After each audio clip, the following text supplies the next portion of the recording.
The sun had not yet properly risen. In the midst of that vast European airport, the terminal was quiet, chilly, and tranquil. In no rush, a guy went alone with a cap on his head and a knapsack on his shoulder. Nothing about him drew notice. No pricey suit, no security guard, no badge on his chest. Just another African on the road. That guy, however, was not usual. President of Burkina Faso, he was Ibrahim Traoré, and nobody there knew anything. He always traveled like way, modest, inconspicuous, without the spotlight. He believed in it, being among the people, feeling the people, being like them. His work on European soil was finished. Delicate meetings, discussions on mining, security, African sovereignty.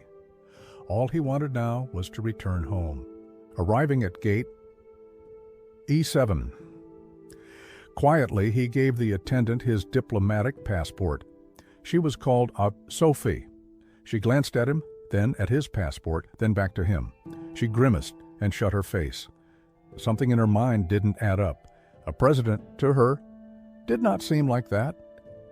And that's when everything began. Sophie gripped the passport with 2 fingers, as though it were fragile or phony. She read the name, turned it one way, then the other, and smiled faintly. "President?" she inquired mockingly.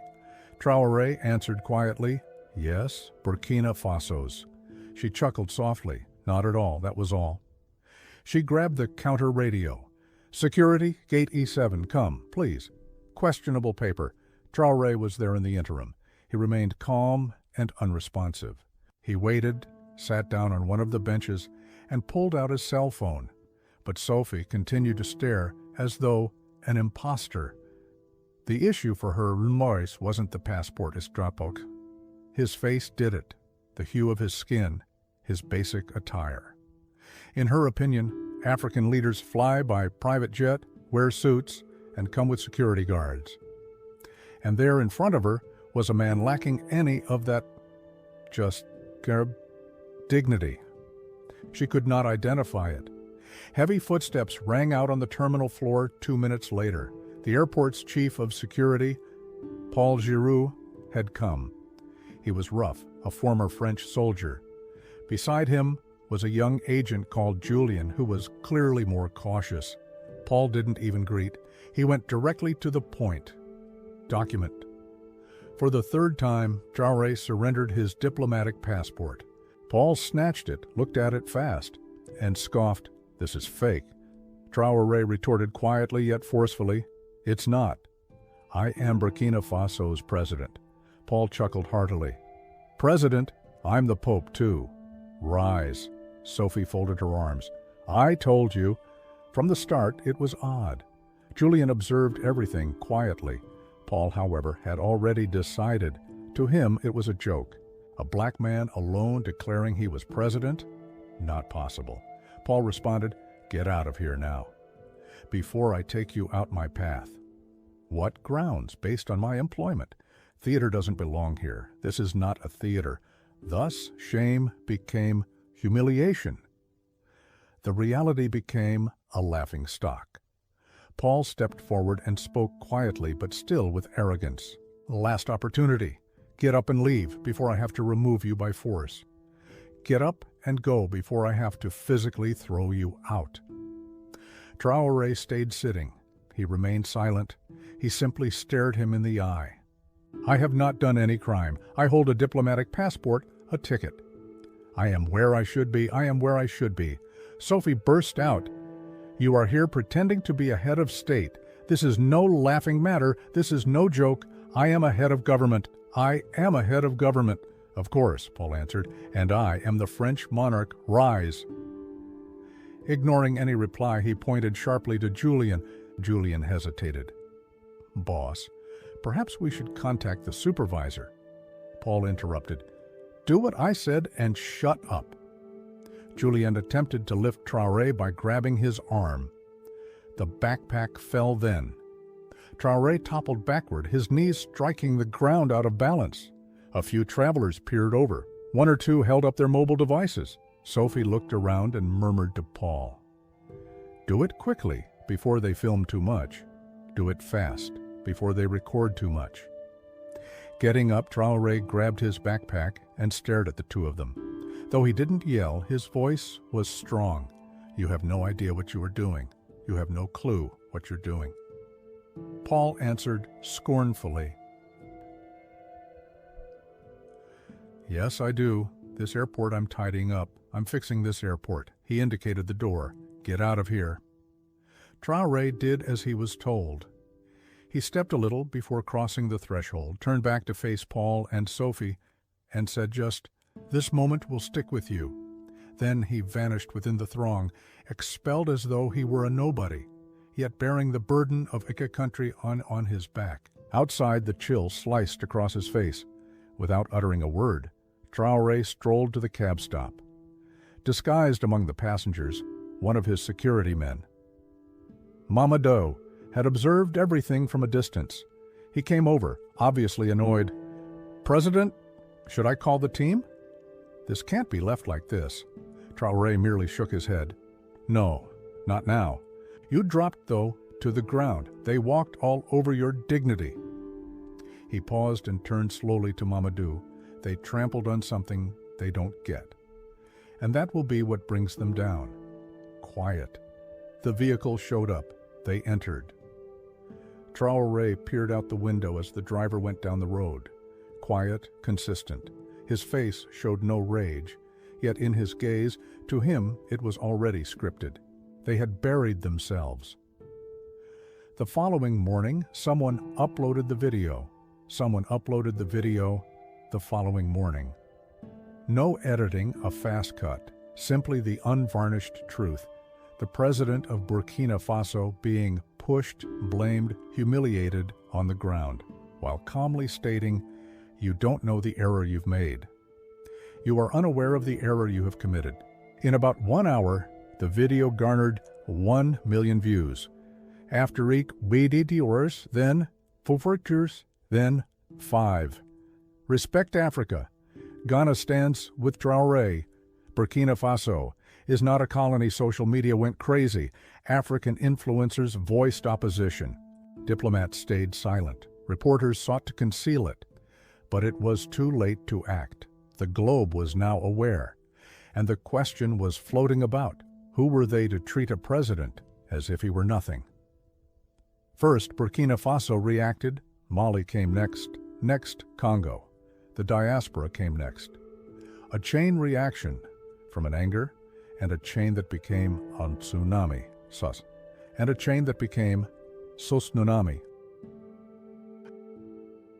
3 days later, the airport appeared unchanged, identical flights, same sounds. The attitude, however, was different. In the lobby, modest Burkinab ambassadors circulated in silence. Accompanying them were officials from the local government and African embassies. No one knew precisely what would occur, but everyone sensed the weight in the air. Sophie was anxious in the Human Resources Department. Paula was likewise in the Security Department. Both believed it was only a warning, a reprimand from the administration, not much. Before entering, Sophie touched up her cosmetics. Paul chewed gum with arrogance, but in the room they were welcomed by two men in dark suits. One of them opened a briefcase he had set on the table and pulled out 2 papers. He read out loud.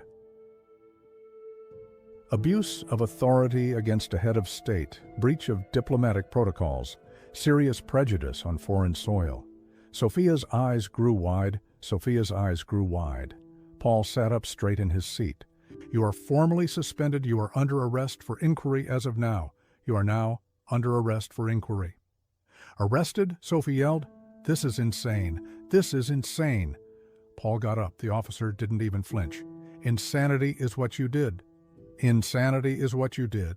Civil guards came in. Sophie attempted to reason, but we didn't know who he was. We had no idea who he was. That's exactly the issue, the agent said. You shouldn't have to know to honor him. You should not have to know to honor him. And on that day, those who believed they were in control were brought away under the watch of those who never forget humiliation. Those who believed they were in control were led away on that day, under the watch of those who never forget humiliation. Hours later, directly from Ouagadougou, Ibrahim Traoré stood before the cameras without a coat, no planned address, only him, consistent, peaceful, unbreakable. I was not disrespected by accident. Many still find it hard to believe that a guy like me could run a nation, hence I was insulted. I was insulted since for many it is still hard to believe a guy like me could run a nation. Stop, complete quiet. I was told not to respond, why I didn't yell, why I didn't call for their arrest right then and there, why I didn't call for their arrest right then and there. He looked directly into the lens. It wasn't only about me, it was about something more significant, about how our folks are handled, regarding how we are still regarded as invisible, about how we are still regarded as invisible. One more break. But I promise you, this Africa is no longer the same. We will not lower our heads. Those who cannot identify us will respect us by the force of truth. The entire planet heard. But Africa experienced it. Africa experienced it. Sophie and Paul exited the airport in handcuffs. No uniforms allowed, no emblems, only the sound of the agent's boots on the ground and the uncomfortable stillness of onlookers. From behind the windows, some staff members peered out. Others kept track covertly, yet nobody spoke up, nobody stood up for them. The hubris that made them feel untouchable was gone. Sophie sobbed, attempting to clarify. I didn't know, I promise. It was only a mistake. It was only a misunderstanding. Paul didn't utter a word. Lower your head. Confront difficult. As though he had at last grasped, Sadara. Too late. The gravity of the error. They were brought in for inquiries. There they were no longer superiors. There they were no one. And the entire planet witnessed it. The entire planet witnessed it. Days after, the case turned into a symbol. Walls in Ouagadougou, Dakar, Bamako started to be covered with murals. They sketched Ibrahim Traoré with the words, "They attempted to bring down a man, but they elevated a continent. They attempted to topple a guy, but they uplifted a continent." Air France delivered a frigid statement claiming it regretted what had happened, but it was too late to act. Burkina Faso stopped the airline's flights indefinitely. African groups wanted responses. The films kept spreading. Sophie and Paul waited for trial. No benefits, no justifications, no basis. Traoré went back to his usual activities in the interim. Projects, conferences, educational institutions, servicemen, individuals. But young people halted him everywhere he traveled. They wished to extend their hand to him. They wished to snap photos. They meant to say, "Thanks for not yelling, for not striking, for winning the correct path, for winning the correct way." He simply grinned, because at that airport, when they tossed him to the ground, they did not know they were kneeling before a monarch.